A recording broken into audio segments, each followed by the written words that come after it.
नमोऽस्त्वनन्ताय सहस्रमूर्तये सहस्रपादाक्षिशिरोरुबाहवे सहस्रनाम्ने पुरुषाय शाश्वते सहस्रकोटियुगधारिणे नमः।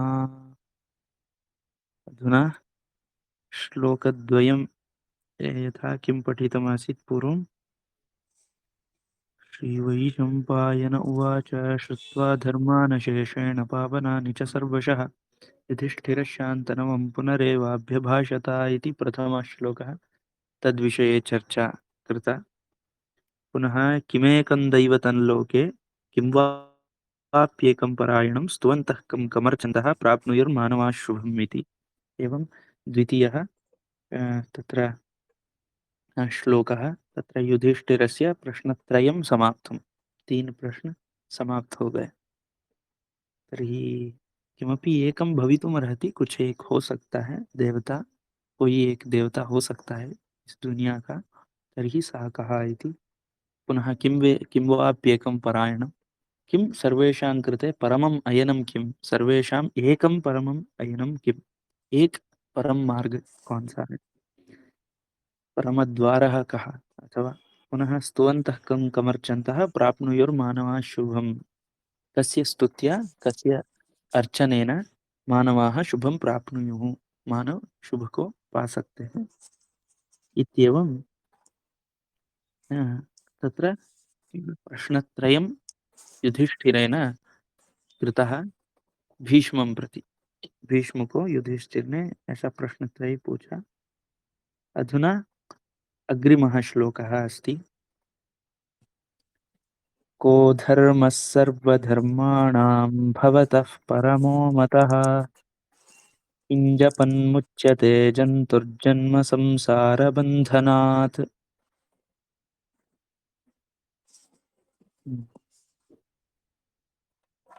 अत्र प्रथमः अत्र श्लोकप्रश्नद्वयमस्ति। प्रथमं किमस्ति, को धर्मः सर्वधर्माणां भवतः परमो मतः इति अन्वयः कथं भवति वक्तुं शक्नुवन्ति वा? अन्वयः कः धर्मः? आं वदतु। वदतु वदतु भगिनि, वदतु। भवती वदतु। हा, भवतः किं परमं मते सर्वधर्माणां को धर्मः हम्म, हम्म, परमो मतः। आं भवतः मतः परमम् अस्ति। भवतः भवतः परमं मतस्य भवतः मतः को धर्म सर्वधर्माणां कः को धर्मः आम् इति भवतः परमः मतः कः इत्येवं प्रश्नः। भवतः परममतः को धर्मः सर्वधर्माणां धर्मः कः इति इत्युक्ते सभी धर्मों का धर्म कौन सा है, ऐसा तुम्हारा क्या मत है। एवं प्रश्नः अस्ति सामान्यार्थः। पुनः किं जपन् मुच्यते जन्तुः जन्म संसार बन्धनात्। किं जपन् किमस्ति क्रियापदं, क्रियापदः कः? जप हम्म, जपन् मुच्यते इति क्रियापदः नास्ति। मुच्यते मुच्यते, मुच्यते। कः मुच्यते? जन्तुः जन्तु मुच्यते। कस्मात् मुच्यते, किससे मुक्ति पाता है जंतु, कस्मात् मुच्यते? जन्म संसार बंधनात्। जन्म बंधन संसार बंधनात् जंतु मुच्यते। जंतु जन्म संसार बंधनात् मुच्यते। तर्हि कथं मुच्यते? जपन् मुच्यते। जाप करते हुए जपन् मुच्यते। तत् किं, किं जपन् मुच्यते इति प्रश्नः। तर्हि किं जपन्, जन्तुः किं जपन् जन्म संसार बंधनात् मुच्यते। जंतु क्या जपते हुए इस जन्म संसार बंधन से मुक्ति पाता है। एवं सामान्य अर्थः श्लोकस्य। स्पष्टं वा? आम् आम्। तर्हि को धर्मः सर्वधर्माणां, एवं प्रश्नं पृच्छति। धर्म इत्युक्ते पूर्वं किम् उक्तम् आसीत्? अभ्युदय निःश्रेयस किं प्राप्त्यर्थं यद्वर्तते तत् इति धर्म। यथा तत्र किम् आसीत् पूर्वं तत्र भाष्ये किमासीत् धर्म इति शब्दस्य अर्थः अभ्युदय निःश्रेयसोत्पत्ति हेतुभूतान्। अभ्युदय निःश्रेयस उत्पत्ति भवितुम् एतत् कारणं भवति। अभ्युदय नाम श्रेयस, निःश्रेयः श्रेयः। अभ्युदय नाम ग्रोइंग, मतलब कुछ उदय हो जाना, कुछ पाने के लिए, और कुछ श्रेयस प्राप्त्यर्थम, श्रेयः प्राप्त्यर्थम यत् कारणं भवति तद्धर्म चोदनालक्षणम् इति। किमपि चोदनालक्षणम् इत्युक्ते प्रचोदना, तदर्थं प्रचोदनां ददाति, अथवा किमपि कार्यं, सत्यकथनम् इत्यादि अ, भवति इति एकं तत्र धर्मविषये पूर्वं भाष्ये आगतमासीत्। पुनः गतदिने अपि किञ्चित् धर्म इति विषये किञ्चित् आरम्भे दृष्टवन्तः। धर्म इत्युक्ते यथा जिह्वायाः धर्मः सम्यक् अस्ति चेत् रसनं सम्यक् ग्राह्यते। शरीरस्य धर्मः सम्यक् अस्ति चेत् शरीरं स्वस्थं भवति, शरीरं सम्यक् कार्यं करोति।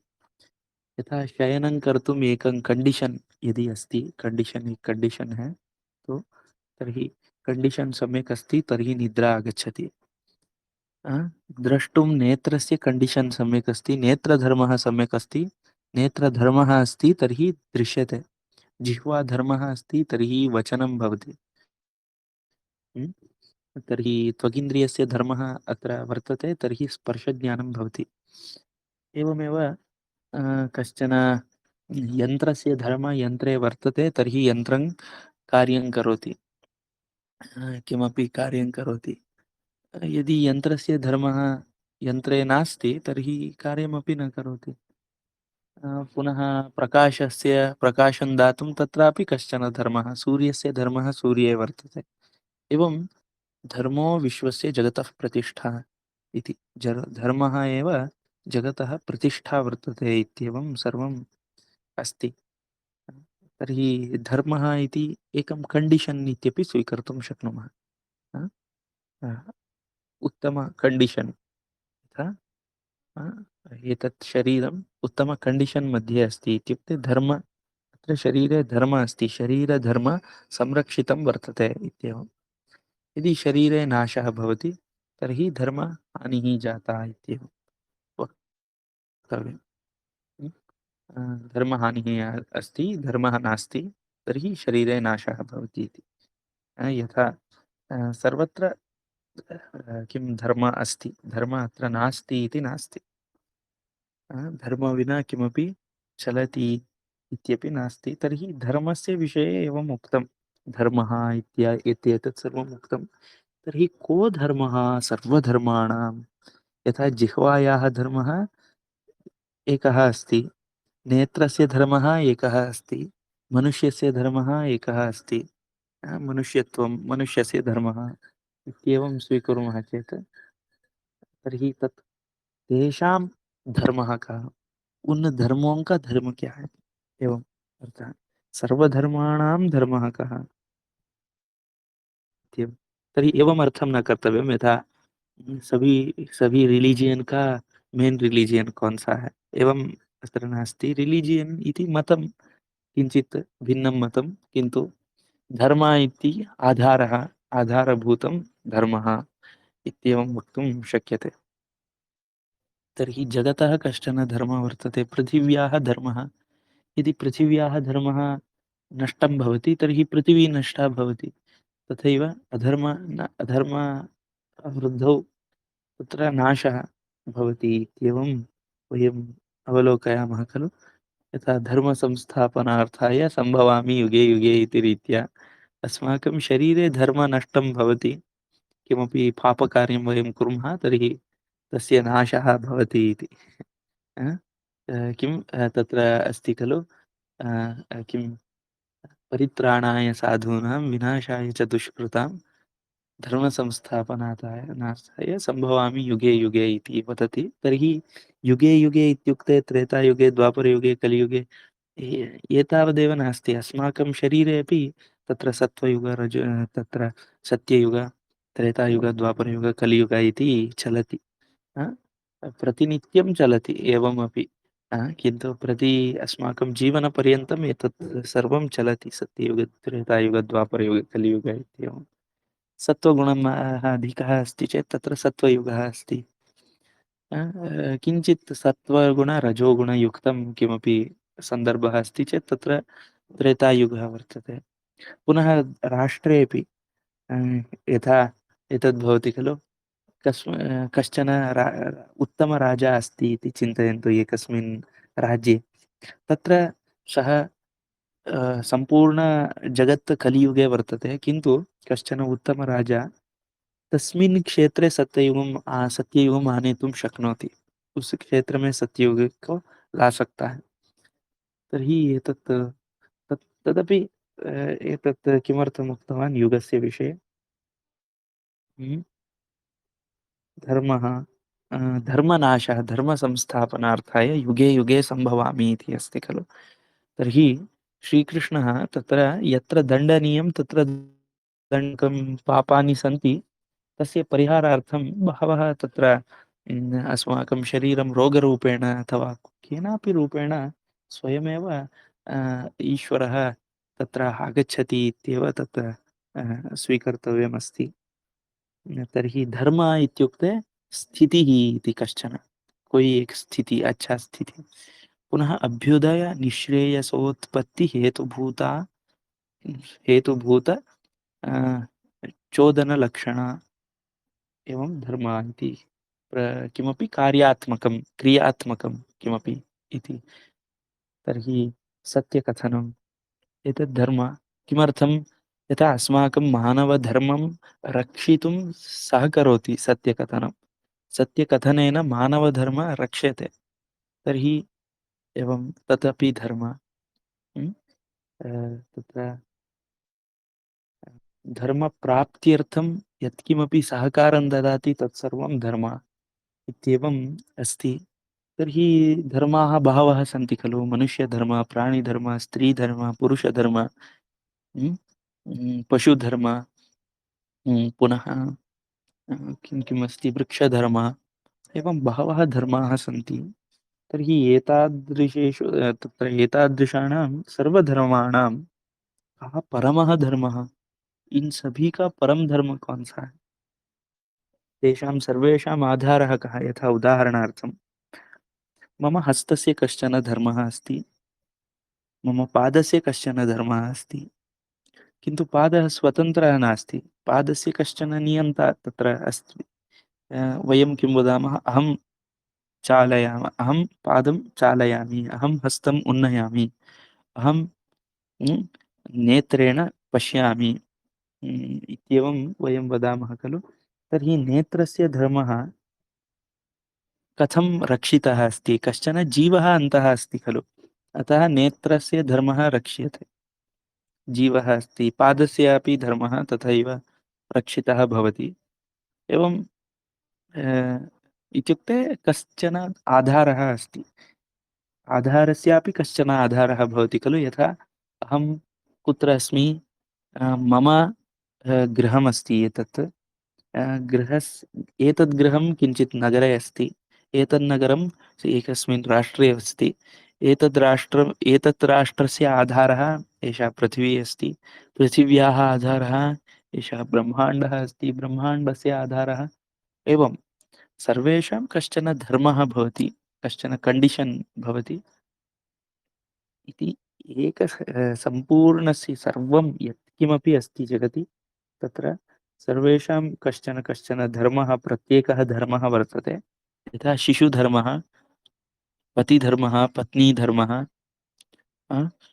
ज्येष्ठधर्मः कनिष्ठधर्मः इत्येवं यथा कनिष्ठस्य धर्मः भवति ज्येष्ठानां प्रणामः पुनः सत्कारः ज्येष्ठानां धर्मः भवति कनिष्ठेभ्यः बोधनं पुनः दया करुणा इत्यादि एतत् ज्येष्ठानां धर्मः कनिष्ठानां धर्मः एकः भवति अथवा गुरोः धर्मः भवति शिष्येभ्यः पाठनं शिष्यस्य धर्मः भवति एवं तथा भिन्नं भिन्नं धर्मभेदः बहु अस्ति यथा तर्हि सर्वधर्माणां धर्मः कः इत्येवं प्रश्नः सः पृच्छति। अवगतं वा सर्वधर्माणां धर्मः कः इति शब्दस्य अर्थः? आम्। को धर्मः सर्वधर्माणां भवतः परमो मतः? भवतः मतः कः? भवतः परमः मतः कः इति। तर्हि भाष्यं किमस्ति एतद्विषये? को धर्मः पूर्वोक्तलक्षणः, पहले जो लक्षण कहा गया है धर्म का, वैसे धर्म। को धर्मः सर्वधर्माणां सर्वेषां धर्माणां मध्ये भवतः प्रकृष्टः मतः। सभी धर्मों के बीच में कौन सा धर्म है? भवतः मतः प्रकृष्टः, मतः कः? अभिप्रेतः कः? मतः अभिप्रेतः इति पञ्चमः प्रश्नः, पांचवा प्रश्न। ओहो, तर्हि पूर्वं कः कः प्रश्नः? एकं किमेकं दैवतं, किं वापि एकं परायणम् इति प्रश्नद्वयं। कं स्तुवन्तः मानवाः शुभं प्राप्नुयुः, कम् अर्चन्तः मानवाः शुभं प्राप्नुयुः इति चत्वारि प्रश्नाः समाप्ताः। अधुना पञ्चमः प्रश्नः, को धर्मः सर्वधर्माणां भवतः भवतः परमो मतः इति। तर्हि अग्रे किमस्ति? धर्माणाम् इति का विभक्ति अस्ति? धर्माणाम् इति षष्ठी विभक्ति। धर्मों का धर्म कौन सा है? यथा मनुष्य का धर्म क्या है? मनुष्य का धर्म ये है, ये है, ये है, एवं वदामः। मनुष्यस्य धर्मः एवम् अस्ति। पुनः यथा मनुष्याणां धर्मः भवति प्राणिसंरक्षा, प्रकृतिसंरक्षा इत्यादि मनुष्याणां धर्मः। यदि धर्मः अस्ति तर्हि स्थितिः भवति, यदि धर्मः नास्ति तर्हि नाशः भवति। धर्महानिः नाशः इत्येवम् अत्र अस्ति नियमः प्रकृतेः। परमात्मनः नियमः अस्ति, परमात्मा का ही नियमः। तर्हि तथैव सर्वधर्माः कथं केन तिष्ठन्ति, किसके द्वारा वो स्थिति में है? सारे धर्मों का धर्म कौन सा है एवं प्रश्न। तर्हि किमस्ति वयं जानीमः वा? सर्वधर्माणां धर्मः कः इति वयं न जानीमः। अतः युधिष्ठिरः पृच्छति भीष्मं प्रति, वयमपि ज्ञास्यामः इति। व्यासः लिखति एतत् अध्ययनं कुर्वन्तु इति। किं जपन् मुच्यते जन्तुः जन्म संसार बन्धनात्? किं जपन् मुच्यते? जन्तुः जन्म संसार बन्धनात् किं जपन् मुच्यते? जन्तु जन्म संसार बंधन से, तर्हि अत्र मुच्यते इति शब्दं, तत्र क्रियापदं वर्तते खलु। तर्हि मुच्यते मुक्तिं प्राप्नोति। मुक्तिं प्राप्तव्यं चेत् बन्धने भवितव्यं। बन्धने अस्ति चेदेव मुक्तिः भवति खलु। हम्म? आम्। तर्हि बन्धनम् अस्ति वा इति प्रश्नः अस्माकम्। अथवा जन्तुः मुच्यते इति अस्ति, जन्तुः मुच्यते, तर्हि जन्तुः बन्धने अस्ति वा, किसी बंधन में है क्या? किमर्थं जन्तु एवं शब्दस्य प्रयोगः अस्ति अत्र? तत्र अनेन जन्तुशब्देन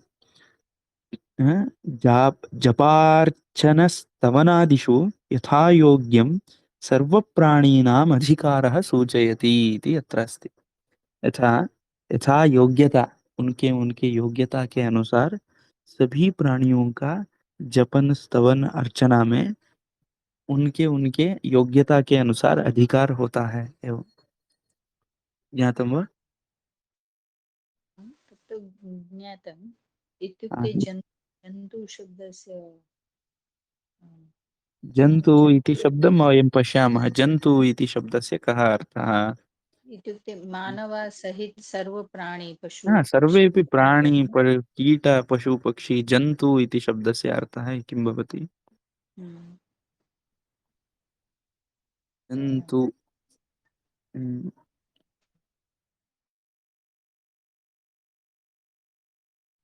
एकं क्षणम्, अत्र अहम् अप्लिकेशन् मध्ये पश्यन् अस्मि, अत्र अड्वर्टैस्मेण्ट् आगच्छति। एवमेव समयहरणं भवति। जन्तु इत्युक्ते लघुत्तम जीव एवम् अस्ति वा? लघुत्तम जीव अपि जन्तुः इत्युक्ते स्वगमनानि जायते, उद्भवति इति जन्तुः। जायते इति जन्तुः हाँ उत्पन्न होता है। हाँ तर्हि हाँ यद्यद् सर्व जायते तत्सर्वं जन्तुः इति चिन्तयामः। आम् आम् जन किमि प्राणी इत्यपि अर्थः। प्राणी जायते इति जन्तुः। तत्र प्राणिन् चेतन, तत्र जनुर्जननजन्मानि जनिरुत्पत्तिरुद्भवः प्राणी तु चेतनो जन्मी जन्तुजन्युशरीरिणः इत्येवम् अमरकोशः अस्ति। प्राणी तु चेतनो जन्मी जन्तुजन्युशरीरिणः इति। यथा जन्तुशब्दस्य पर्यायवाचि शब्दानि प्राणिन् इति प्राणी, प्राणवान् इति जन्तुः।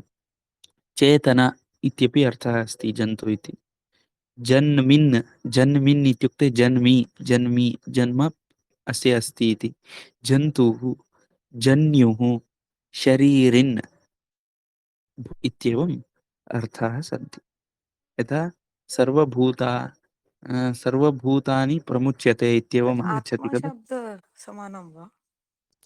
आत्मशब्दसमानं नास्ति अत्र। जन्तुः इत्युक्ते जन्म यत् प्राप्नोति सः जन्तुः इति। शरीरिन्, न न शरीरवान् इति। मूलधातु इति अहं पृच्छामि। मूलधातु योगिन् आत्मन् तत्र mm, ओह्, किम् आत्मन् इति शब्दस्य हा समानं भवति इति। हा आ, आ, योगिन् आत्मन् शरीरिन् इति। आ, तद् तादृश तर्हि एव वा? तादृश एव अस्ति वा नो चेत् अन्य? तादृशमेव अस्तु।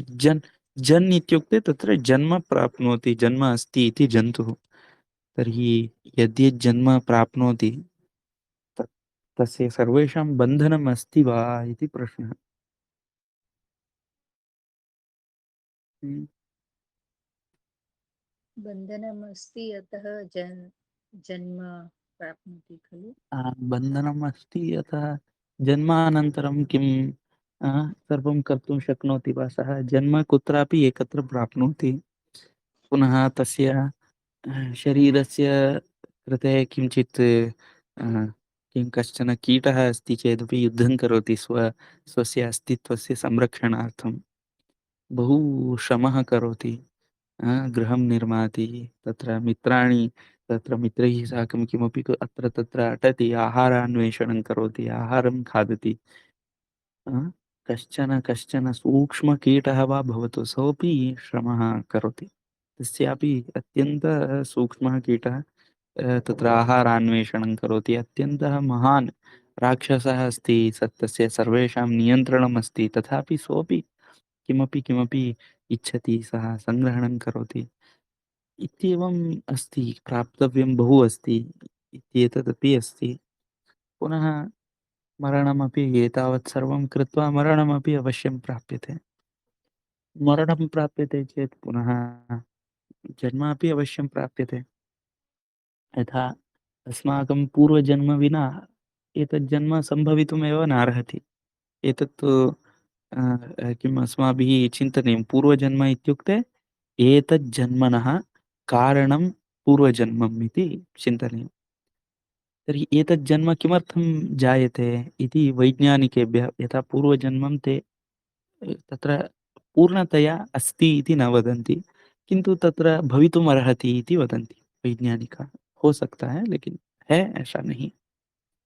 किन्तु अधुना वयं जन्म जातम् इति सत्यमस्ति वा इति चिन्तयामः चेत् अस्तु, जन्म जातम् इति अस्माकम् अनुभवे सत्यमस्ति। अनुभव में सत्य है। एवं वक्तुं शक्यते वा? जन्म जातम् इति सत्यमस्ति इति कथनापेक्षया अस्माकम् अनुभवे सत्यमस्ति इति कथनं सम्यक् भवति वा? हम्म। आम् तर्हि तर्हि अस्माकम् अनुभवे जन्म जातम् इति सत्यमस्ति। तर्हि एषः अनुभवः, जन्म जातम् इति अनुभवः कथं भवति? किमपि कारणमस्ति वा इति प्रश्नः। कारणमस्ति वा? तर्हि वैज्ञानिकाः वदन्ति कारणं विना किमपि कार्यं न भवति इति। कारणं विना किमपि कार्यं न भवति, कारण के बिना कुछ भी कार्य नहीं होता है। तर्हि किं कारणमस्ति एतस्य जन्म अहं प्राप्तवान् इति अनुभवस्य किं कारणमस्ति? किमपि कारणं भवति तं वा? आं सत्यं। तर्हि तत् किमपि भवतु, वयं न जानीमः तत् स्वरूपं किमस्ति इति। तत् कारणं पूर्वजन्म इत्येवम् अस्माकं किं ऋषिमुनयः तत्र वदन्ति। यथा कश्चन धेनुः अथवा कश्चन शुनकः यदा आगच्छति, आहारः यदा खादितव्यम् इति संस्कारः कुतः आगतः? आहारः खादितव्यम् इति यथा जेनेटिक्स् मध्ये एवम् आसीत्, तर्हि पूर्वमेव आसीत् तस्य जन्म इत्युक्ते पुनः जन्म प्राप्तमस्ति एतत्। यथा विविधक्षेत्रे तत्र तस्य अस्तित्वम् आसीत् इति वयं चिन्तयामः। तत्र जन्म कथं भवति, जीवः कुत्र कुत्र भ्रमति, कुत्र कुत्र अटति इत्यादि विषये अ, बहु उपनिषत्सु वर्तते इति वयं बृहदारण्यकोपनिषदि पुनः विविधेषु उपनिषत्सु, विविधासु उपनिषत्सु एतत् सर्वं वर्तते इति तु निश्चितम्। सम्यक् रूपेण वर्णितमस्ति जीवः कथम् आगच्छति इत्यादि। किन्तु वयं न जानीमः खलु स्वरूपं किं भवति। किन्तु एतावत् वदामः, अस्य जन्मनः कारणं कश्चन कारणं किमपि भवति, अवश्यं भवति। तत् पूर्वजन्म इति उच्यते। यथा जन्म भवति निरन्तरं, मरणं भवति निरन्तरं। अधुनापि किञ्चित् मरणं जायमानम् अस्ति किमपि शरीरे, केचन पदार्थाः, पुनः एकं दिनं शरीरं नष्टं भवति। एवं तत्र जन्म मरण इत्येतत् सर्वम् अस्ति। तर्हि एतस्मिन् चक्रे एतस्य आदिः नास्ति, अन्त्यं नास्ति, चलति सर्वदा। तर्हि इतः मुक्तिः कथम् इति प्रश्नः अस्ति चेत्, यथा चक्रवत् भ्रमणम्, एकस्मिन् चक्रे एव भ्रमणं कुर्वन्तः सन्ति, किन्तु तस्मात् चक्रात् बहिरागमनं कष्टमस्ति, कथम् इति न ज्ञायते। किन्तु चक्रे भ्रमति, यथा उदाहरणार्थं किमपि स्वीकर्तव्यम्। अस्तु, न जानामि किमपि उदाहरणं लभ्यते, चिन्तयामः एतत् मनसि संस्थाप्य। चक्रवत् एकत्रैव भ्रमणं भवति, बहिः कथम् आगन्तव्यम् इति न ज्ञायते। यथा कश्चन प्राणी इत्येव चिन्तयामः। तत्र यथा जिग्जाग् एतद् भवति खलु, तादृशमपि चिन्तयामः। एकस्मिन् चक्रे एव भ्रमणं, पुनः पुनः पुनः पुनः पुनः पुनः भ्रमणं भवति। कश्चन मार्गः अस्ति ततः बहिः आगन्तुं, किन्तु यदि सः मार्गः न अनुसरामः, तं मार्गं न अनुसरामः, पुनः पुनः तत्रैव भ्रमणं कर्तुं शक्नुमः इति, तथा अस्ति। तर्हि एतत् सर्वम् अहं किं वदामि इति मम प्रश्नः भवति। अस्तु, किमपि कारणमस्ति, तत् पूर्वजन्म इति, तत् कारणं पूर्वजन्म इति वदन्ति। तस्य स्वरूपं किं? पूर्वजन्म इत्युक्ते यथा अहं कथं तत् जन्म इत्यादि विषये स्वरूपं किं वयं न जानीमः। किमपि कारणमस्ति, तत् कारणं पूर्वजन्म इति। पुनः अस्मिन् मरणानन्तरं यत्किमपि एतावत्पर्यन्तं कृतं तत्सर्वं नष्टं भवति वा इति चेत् नास्ति। किमपि कार्यं जातं, तस्य परिणामः अपि भवति इति वैज्ञानिकाः वदन्ति। कुछ कार्य हुआ है तो उसका परिणाम भी कुछ होता है। तर्हि अधुना अस्माभिः वयं चिन्तनं कुर्वन्तः स्मः किमपि, तर्हि तस्यापि कश्चन परिणामः भवति। तर्हि जन्म पुनर्जन्म इत्येवं वयं तत् पुनर्जन्म इति वदामः। तस्य परिणामम्, अस्य जन्मनः परिणामः पुनर्जन्म इति। तर्हि कारणं पूर्वजन्म, अस्य जन्मनः परिणामः पुनर्जन्म इति। तर्हि एतस्मात् जन्म संसार संसार इति शब्दस्य अर्थः सम्यक् सरति इति संसारः। सरति इत्युक्ते चलति, सम्यक् चलति। जन्म संसार इत्युक्ते जन्मस्य संसारः, जन्म चलनम्। इत्युक्ते जन्म मरण जन्म मरण जन्म मरण इत्येवं सारः। ऐसे मतलब ऐसे चलते रहना। सम्यक सम्यक सरति इति संसारः, सम्यक चलति इति, अच्छे रूप से जन्म मरणों में ही चलते रहना। एतादृशं बन्धनं, जन्म संसार बन्धनं। तर्हि तत्र वदन्ति किम् आद्यं कर्तव्यम् इति। पहले क्या करना है, यथा संसार तत्र किं सागर तत्र परिच्छेदः, संसार का जो चक्र है उससे मुक्त पाना ही पहला आद्य कर्तव्य है, वो ही करना है। तदेव किं भगवन् किम् उपादेयम् इति प्रश्नः भवति। तर्हि तस्य उत्तरं भवति गुरुवचनं। हेयमपि च किम् अकार्यं, मतलब त्याग क्या करना है, अकार्य को छोड़ना है। पुनः हेयमपि च किम् अकार्यं, को गुरुः अधिगततत्त्वः शिष्यः हिताय उद्यतः सततम् इति एवं भवति। अग्रे कश्चन प्रश्नः अस्ति, विस्मृतवान्। तर्हि भगवान् आद्यं किं कर्तव्यम् इति चेत् संसार बन्धनात् तत्र विमुक्तिः, तत्र बहिः आगमनमेव प्रथमं कर्तव्यं भवति इति अस्ति। अस्तु, एतस्मात् मुक्तिः, जो इसका परिणाम है वो भी रहेगा, इसका जो कारण है वो भी है। तर्हि जन्म अधुना प्राप्तम्, अत्र किमपि कारणमस्ति, मरणानन्तरमपि तत् कारणम्, एतत् जन्म, जन्मनः परिणामः कश्चन न भवति इति कथं वदन्ति। इस जन्म का परिणाम कुछ नहीं होगा, ऐसा क्यों, कैसा कह सकते हैं। तर्हि किञ्चित् कारणं भवति खलु। हम्म? तर्हि जन्म संसार बंधनम इति अस्ति, तस्मात् मुक्तिः अपेक्षते, उससे मुक्ति चाहिए। हाँ?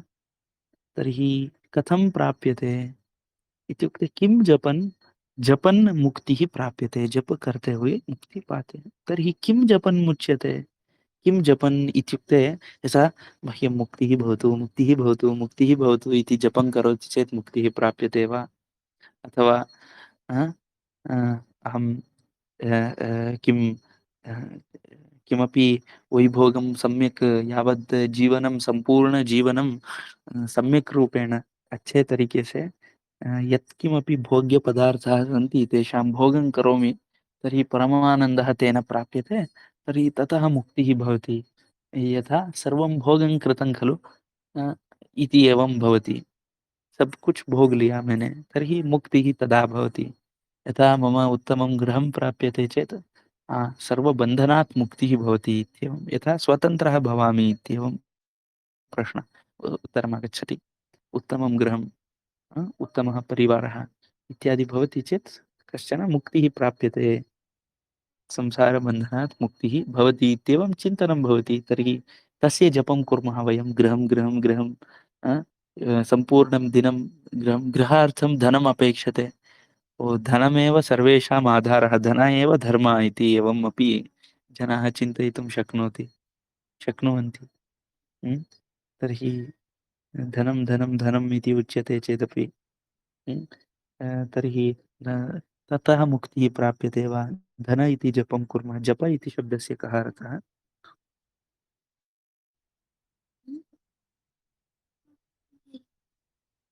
निरन्तर किमपि हम्म? इच्छा करणीयम्। जप, यथा जपपुष्प इत्यपि वदन्ति किमपि। एकं जप हृदुच्चारणे वाची इति एवम् अस्ति। हृदि उच्चारणं, हृदय में उच्चारण करना ही जप है। यथा जप हृदुच्चारणे वाची, हृदि हृदुच्चारणे वाची जप इति कविकल्पद्रुमः इत्येवमस्ति। तत्र जप इति अमरकोशे समानार्थकशब्दाः स्वाध्यायः जपः इत्येवं द्वयमस्ति। स्वाध्यायस्याज्जपस् जपस् स्वाध्यायाभिषवः सवनं च सा इत्युक्ते स्वाध्यायः जपः स जपः इति। जपः यथा वयं धनम् इति चिन्तयन्ति तर्हि यदा यदा दुःखम् आगच्छति तदा तदा धनस्य स्मरणम् आगच्छति खलु। अय्यो धनं नास्ति, धनं नास्ति, धनं नास्ति, धनम् आवश्यकं, धनम् आवश्यकं, धनम् आवश्यकम् इति धनस्य जपः भवति। जनाः कुर्वन्ति खलु धनस्य जपं, धनम् आवश्यकम् आवश्यकम्। पुनः किमपि वस्तु नास्ति, सद्वस्तु नास्ति उपयोक्तुं जीवने, तर्हि सः दुःखमस्ति, तर्हि तद्वस्तु अपेक्षते, वस्तु अपेक्षते, वस्तु अपेक्षते इति जपं भवति। तेन जपेन वारं वारं मनसा हृदि जपः यदा भवति तर्हि तद्वस्तु प्राप्त्यर्थं कश्चन पूर्व सिद्धता भवति। अवश्यं तद्वस्तु प्राप्यते जपनेन। धनमपि प्राप्यते, वस्तु अपि प्राप्यते। तादृशं पुनः किमपि धनस्य इच्छा अस्ति, किमपि तत् धनं कथं प्राप्तव्यम् इति ज्ञानं नास्ति, धन को कैसे पाना है ये ज्ञान नहीं है, तर्हि वयं किं कुर्मः? तर्हि धनं प्राप्तुं कः मार्गः, धनं प्राप्तुं कः मार्गः इति मार्गस्य जपं कुर्मः, तर्हि मार्गः प्राप्यते। एवं वयं किं कस्य जपं कुर्मः तत् प्राप्यते इति तु जगति सिद्धमस्ति।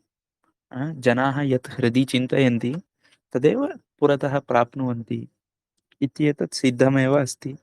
तर्हि किं जपन् संसारबन्धनात् मुच्यते इत्युक्ते संसारबन्धनात् मुक्तिं प्राप्तुं कस्य जपं कर्तव्यम् इत्येवं प्रश्नः। तर्हि स्पष्टमस्ति खलु?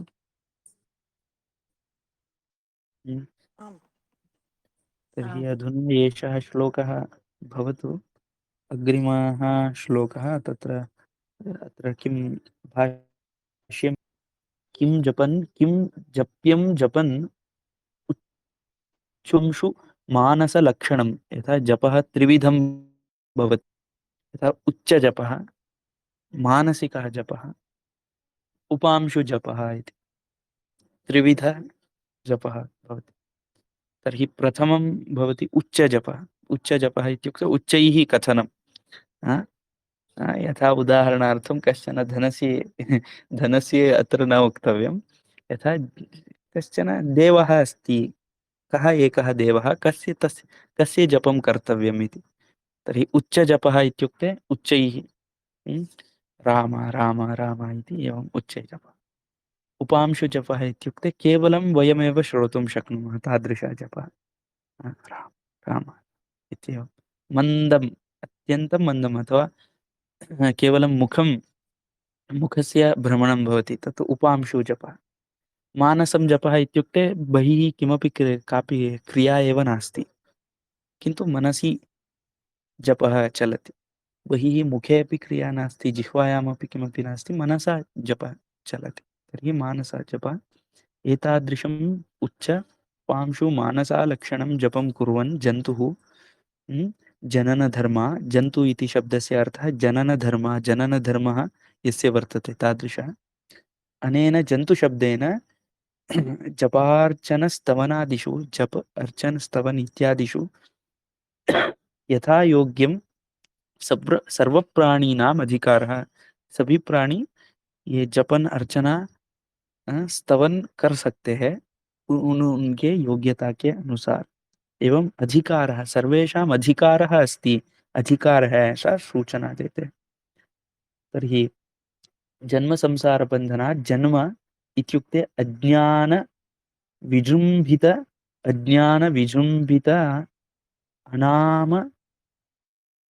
अनाम विद्या कार्याणाम् उपलक्षणम् इत्येवं जन्म इति शब्दस्य अर्थम् अत्र उक्तं।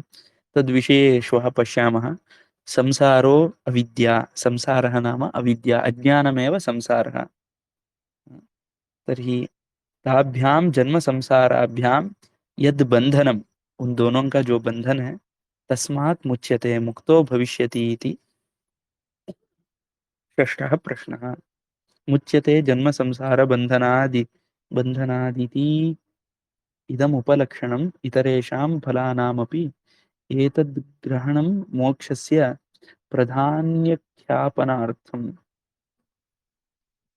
तेषां फलानामपि अस्तु अग्रिमं प्रश्नं श्वः पश्यामः किं भवति इति।